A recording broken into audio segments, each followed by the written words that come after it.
Magandang gabi po sa ating lahat.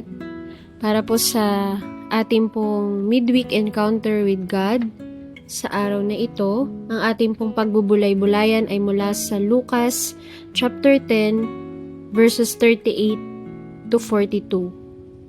At ganito po ang sinasabi. Si Jesus at ang kanyang mga alagad ay nagpatuloy sa kanilang paglalakbay at pumasok sa isang nayon.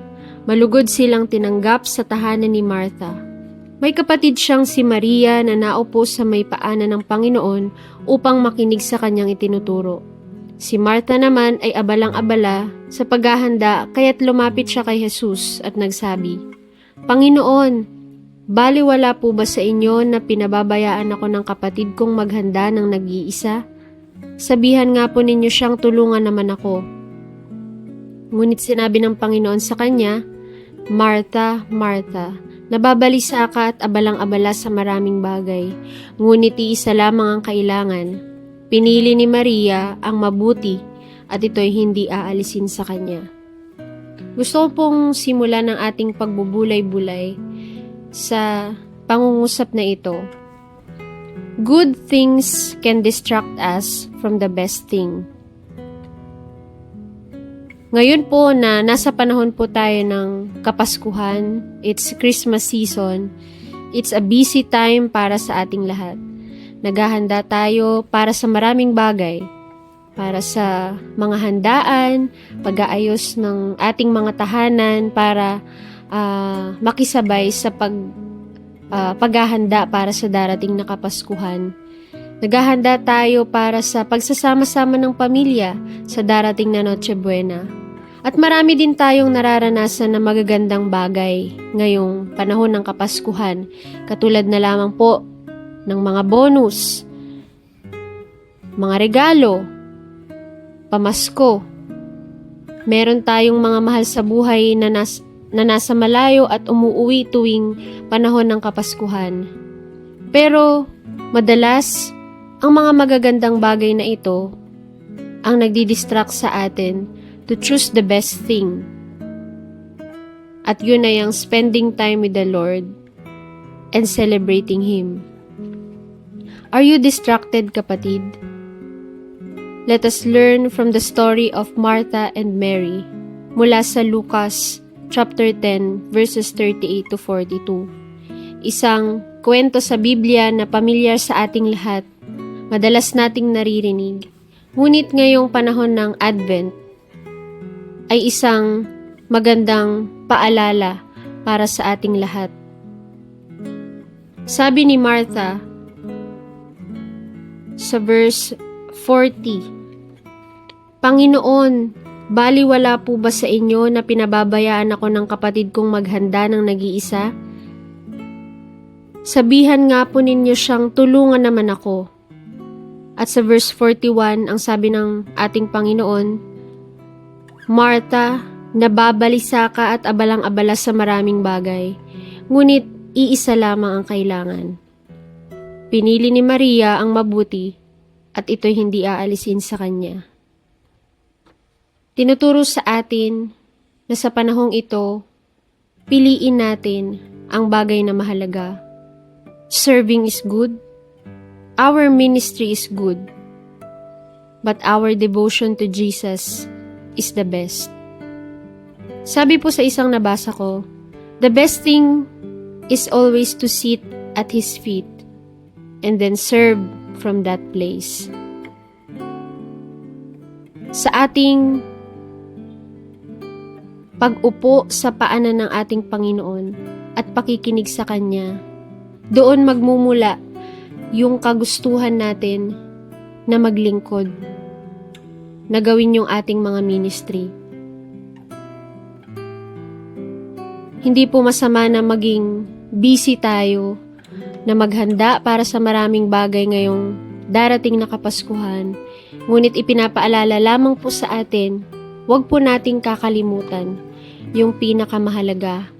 Ang ating pong siyam na gabi na pagsamba at ang ating pong Christmas service sa darating na 25 ay napakahalagang pagpapakita na nais nating umupo sa paanan ni Jesus at makinig sa Kanya.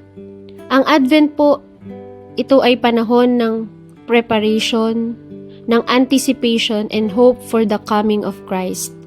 It is a season of expectant waiting. Ang Advent po ay pag-imbita sa bawat isa sa atin to prepare our hearts, to prepare our lives, to receive our Lord Jesus Christ. Katulad ng ginawa ni Maria. Upang sa ating paglilingkod, sa ating pagsaserve, katulad naman ng ginawa ni Martha, masalamin natin sa iba ang pag-asa, ang pagliligtas, ang pag-ibig na dala ng ating Panginoong Hesus, ang ating dumating na tagapagligtas. Gusto ko pong tapusin ang mensahe na ito at pagbubulay-bulay na ito ngayong gabi sa isang awitin na may title po na One Desire. At nawa ang mga lyrics po ng song na ito ay maging panalangin natin.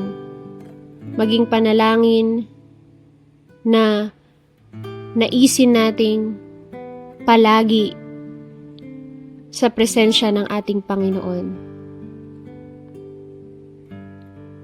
Ganito po yung lyrics ng song.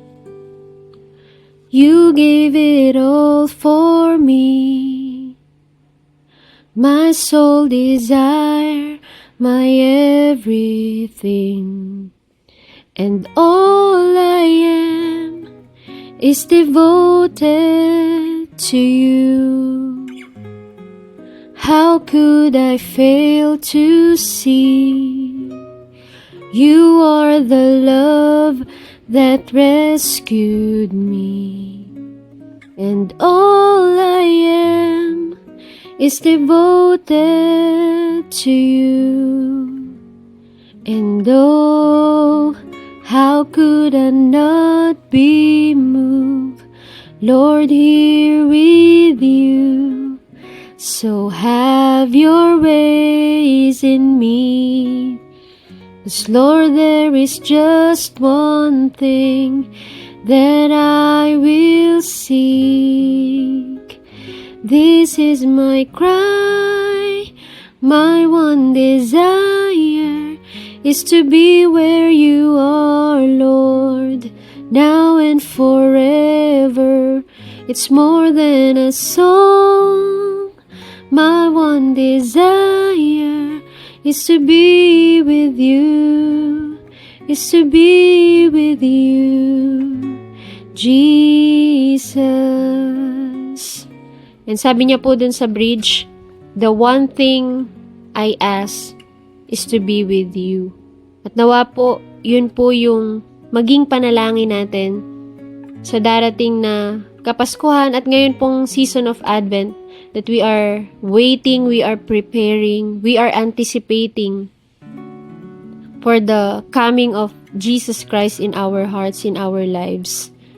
Patuloy po natin naisin na makasama natin siya. Siya yung ma-celebrate natin sa araw po ng Kapaskuhan.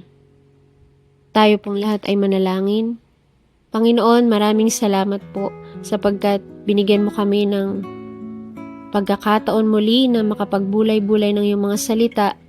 Salamat, Panginoon, sa iyong mensahe sa bawat isa sa amin.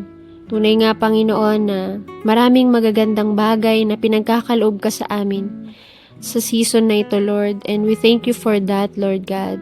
And we pray that none of these good things will distract us to see the best thing, to experience the best thing, Panginoon. At ikaw po yun, Lord God. We want to celebrate you this Christmas. We want to celebrate you this season. At nais namin, Panginoon, na makasama ka po namin, na manatili kami, Panginoon, sa iyong presensya. Kahit na marami po kaming mga responsibilidad, marami po kaming mga ginagawa. Patuloy, Panginoon, naming naisin na mamalagi sa iyong presensya. Salamat, Panginoon.